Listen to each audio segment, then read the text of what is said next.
O Mar Vermelho representa muito para nós. Seus muitos símbolos são aplicados nas pregações.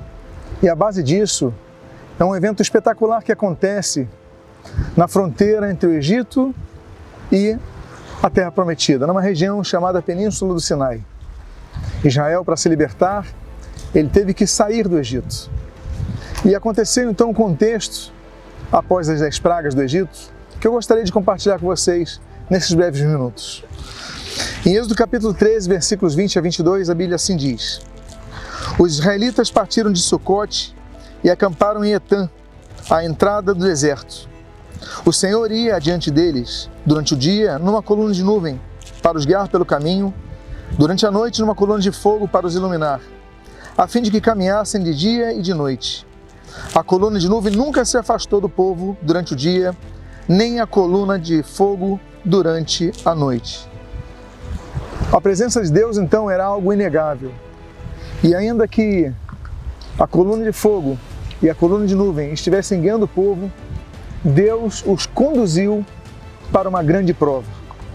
E essa grande prova nós começamos a ler aqui, quando a Bíblia diz em Êxodo capítulo 14, nos 2 primeiros versos, que o Senhor disse a Moisés: Diga aos filhos de Israel que voltem e se acampem diante de Pi-Hairote, entre Migdol e o mar, diante de Baal-Zephon, em frente desse lugar, junto ao mar, vocês acamparão.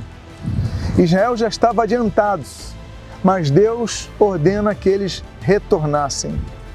Muitas vezes o retorno é necessário. Nós temos, por exemplo, o retorno de Jacó para se encontrar com Esaú. Nós temos o retorno de Noemi para a sua terra Belém.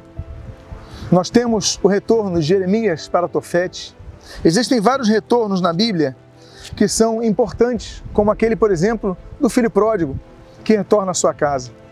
Israel já estava adiantado, e a coluna de nuvem, a coluna de fumaça, de fogo, trazem Israel de volta, porque Deus tinha um propósito, e um propósito difícil, um propósito a ser enfrentado.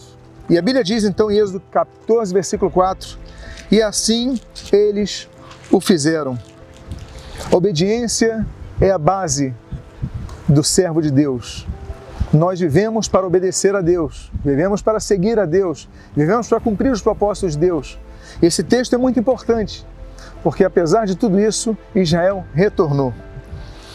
A Bíblia então diz, no capítulo 14, nos versículos 5 a 9, quando foi anunciado ao rei do Egito que o povo fugia, ele e os seus oficiais mudaram de ideia a respeito do povo e disseram: Que é isso que fizemos, permitindo que Israel nos deixasse de servir? E Faraó apontou o seu carro de guerra e levou consigo o seu povo. Levou também 600 carros de guerra escolhidos e todos os outros carros de guerra do Egito, com capitães sobre todos eles. Porque o Senhor endureceu o coração de Faraó, rei do Egito, para que perseguisse os filhos de Israel. Porém, os filhos de Israel saíram marchando corajosamente.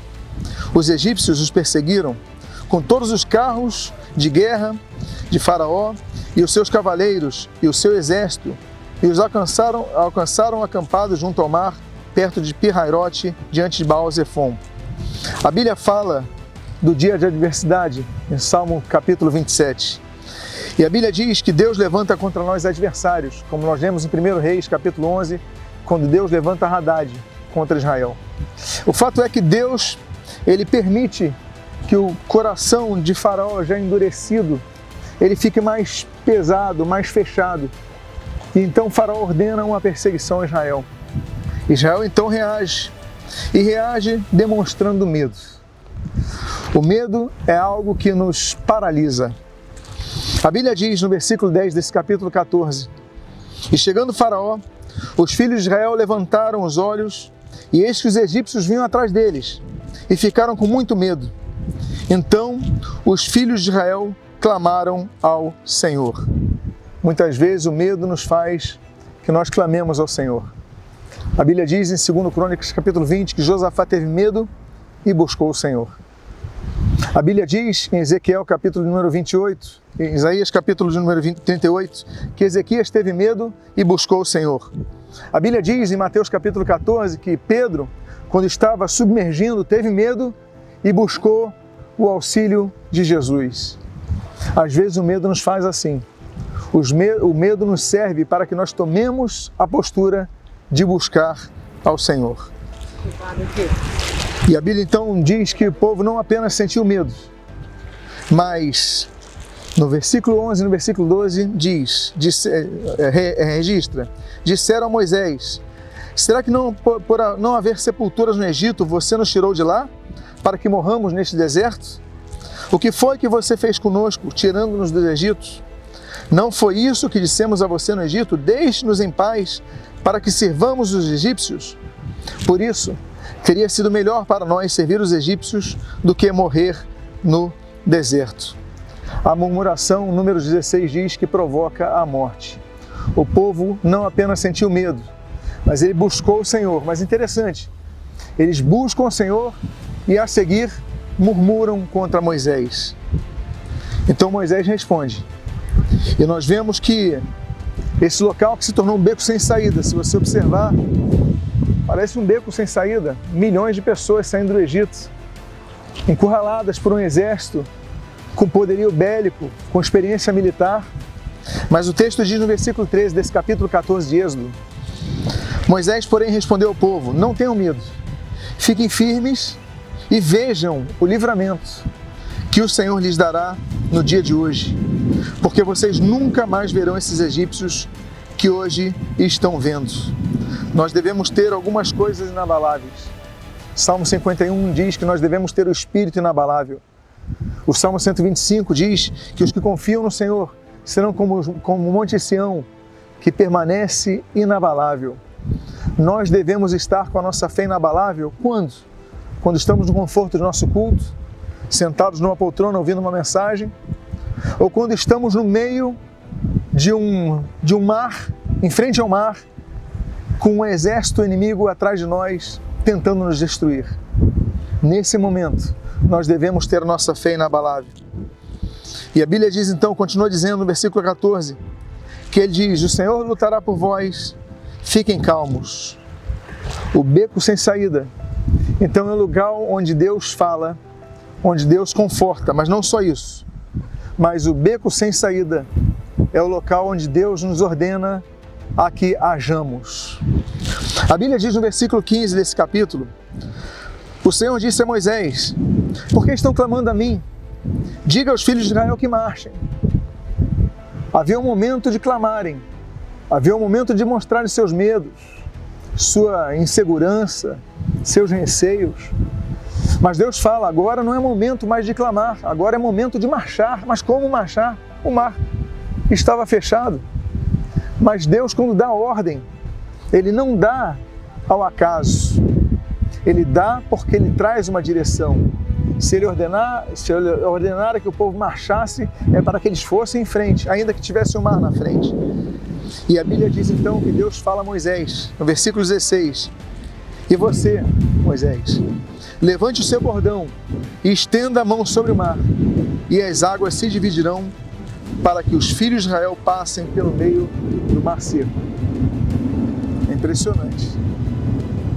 Vendo o mar vermelho, a gente fica a observar como isso se deu. A Bíblia vai relatar de um forte vento que soprou naquela noite, durante aquela madrugada.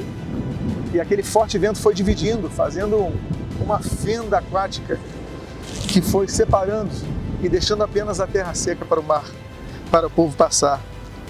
Mas a Bíblia diz que era necessário que Moisés tomasse a sua postura e levantasse o seu bordão. Era necessário que todo o povo tivesse fé, mas que Moisés demonstrasse o exemplo para todos.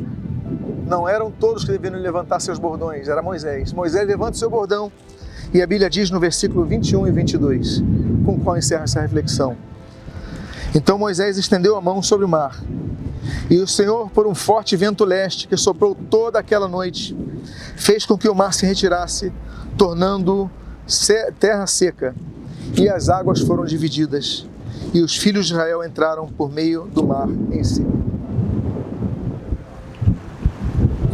Aqui está o mar. Hoje vemos apenas uma parte da água, não vemos a parte da terra. Mas podemos entrar no mar e imaginar como foi o passo que eles deram. Entrando nas águas, sentindo as águas, é o que está acontecendo comigo. Mas com Israel foi diferente. Meus pés estão molhados. Mas para eles passaram por terra seca. Que você possa entender que quando o bordão é levantado, quando a fé é exercida, o impossível pode acontecer. A mesma parte que Israel cruza em seco vai se fechar contra os exércitos egípcios. Eles sucumbem, a perseguição acaba, o inimigo fica para trás e o povo pode marchar rumo às suas promessas. Que você guarde essa palavra em seu coração e que Deus te abençoe rica e abundantemente.